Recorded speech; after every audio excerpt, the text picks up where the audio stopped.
Save the animals.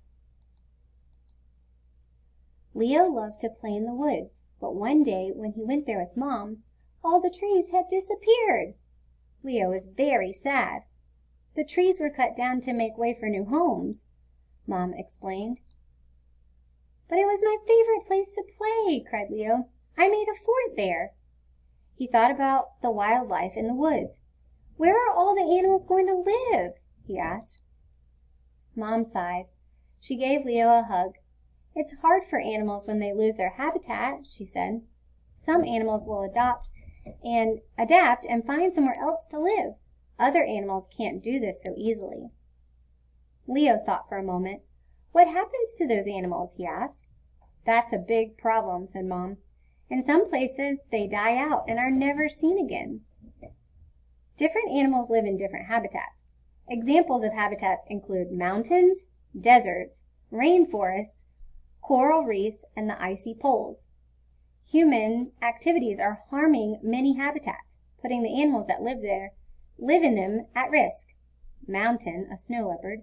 Desert, a gazelle. Rainforest, blue morpheo butterfly, and coral reef, spiny seahorse. Leo sighed. That's terrible, he said. Mom nodded. And small woods like this are not the only habitats disappearing, she said. People cut down big rainforests to get wood or use the land for mining or farming. Mom looked up at the sky. It's not just rainforests that are disappearing, said Mom. So is the ice at the North and South Poles. The climate around the world is changing. It is making the ice at the poles melt. What can we do to stop this from happening? Leo asked on the way home. We can start by trying to cut air pollution, said Mom. One way to do this is to save energy. That means burning less fuel, such as gas, and recycling more things. When we recycle old things, we don't have to use energy to make new things. Cutting back on the amount of energy we use reduces air pollution. This slows down global warming and helps protect animal habitats. Paper, cardboard, cans, and glass can be recycled.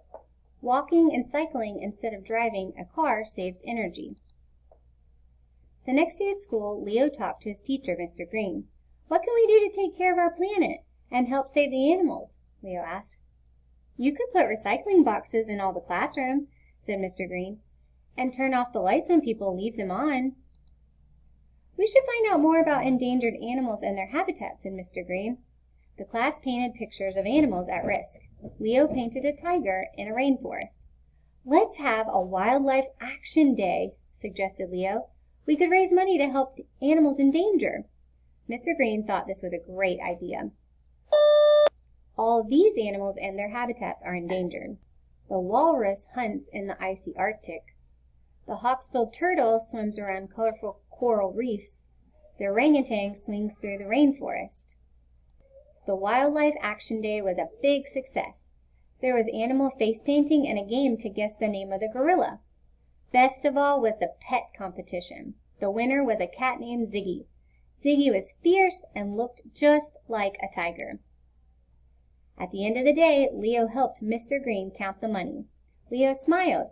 We've got enough to adopt a tiger, he said. Wildlife charities work hard to protect animals and habitats. You can give them money to adopt an animal that is in danger of becoming extinct. You don't actually get to keep the animal. Your money helps the charity provide a safe conservation area where the animals can live and have babies. Leo couldn't wait to tell his mom about Ziggy the tiger. Mom smiled. I'm so proud of you, she said. Mom and Leo made a new fort in their yard to celebrate. Leo knew they would protect their own backyard habitat.